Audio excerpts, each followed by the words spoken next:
Hello, you are watching Shalom World News. I'm Rory McLennan coming to you from Glasgow, Scotland. Here are the latest headlines from around the world.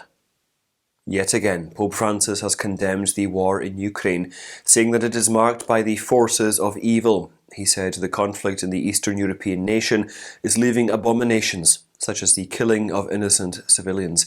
The pontiff made this comment on Tuesday while addressing participants at an interreligious pilgrimage of solidarity with Ukrainians in Chernivtsi in western Ukraine. The event was hosted by the Elijah Interfaith Institute of Israel. In his message to the pilgrimage, the Pope said the suffering inflicted on so many defenseless persons trouble the conscience. Meanwhile, President Vladimir Putin of Russia has described the conflict as a special military operation to supposedly demilitarize and denazify Ukraine. Moscow has also dubbed the allegations of war crimes in the Eastern European country as a monstrous forgery to denigrate the Russian army. Caritas Internationalis is grieving the deaths of 2 employees of its local arm in war-torn Ukraine. Secretary-General of the Catholic Relief Confederation, Aloysius John, has expressed horror and grief over the deaths of 2 female staff. Because of the lack of communication facilities in the port city of Mariupol, which has been flattened by Russian bombing and missile strikes, it was only recently that the news of the March the 15th tank attack on the Caritas centre in the city and the killing of the 2 staff members emerged. Caritas is in the process of collecting more information about the staff and other employees, as well as the extent of the damage.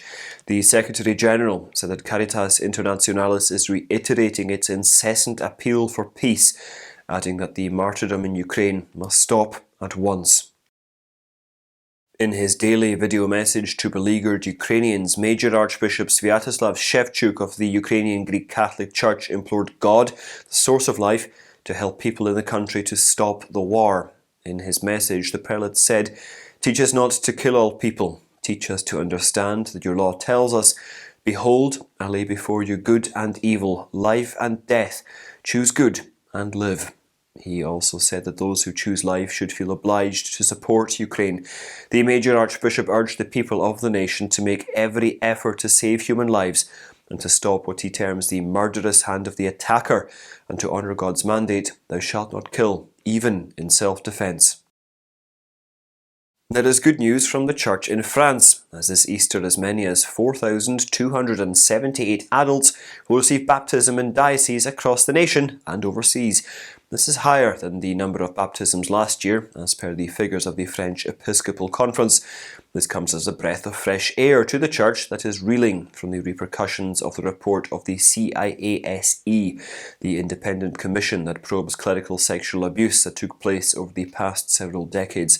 The number of baptisms that will take place on Sunday will be slightly higher than the ones that took place in 2018 and 2019. As much as 28% of the catechumens this year are between 18 and 25 years old, which is higher than the previous year.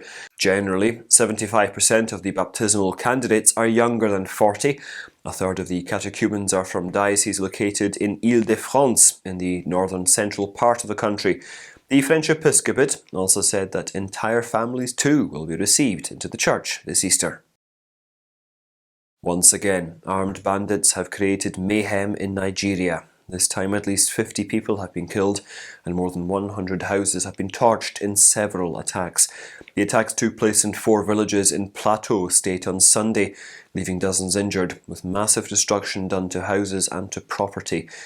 Local residents have revealed that at least 50 bodies have been found in the Kanam local government area, where there was a series of raids by gun-toting bandits on motorcycles. After the attacks, they decamped with livestock stolen from the villagers. The northern part of the country has been witnessing rising attacks by Islamist insurgency outfit Boko Haram and armed Muslim Fulani herdsmen. In most cases, the victims are Christians. Although Plateau State in central Nigeria is relatively peaceful, it is witnessing an uptake in violence as it shares a border with unrest-hit Kaduna State, where such attacks and abductions are common. Following the shooting at a subway station in Brooklyn in the USA on Tuesday morning, local ordinary Bishop Robert Brennan has come out with a statement calling for prayers for all those who were hurt in the shooting, as well as for first responders and transit workers.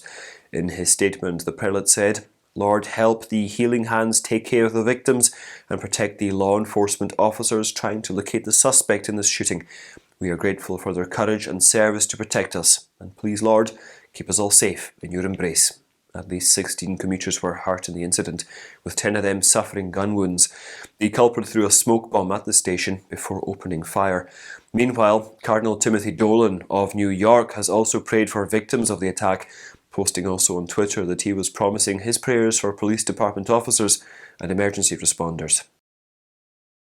In the United States on Tuesday, Governor Kevin Stitt of Oklahoma inked a bill that prohibits abortion in the state except in medical emergencies. Those who violate the new law can be imprisoned for up to 10 years and forced to pay $100,000 in fines.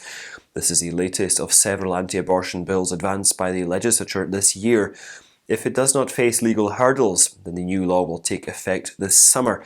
After signing the bill, the governor said that Oklahoma wanted to choose life and that the state did not want to allow abortions.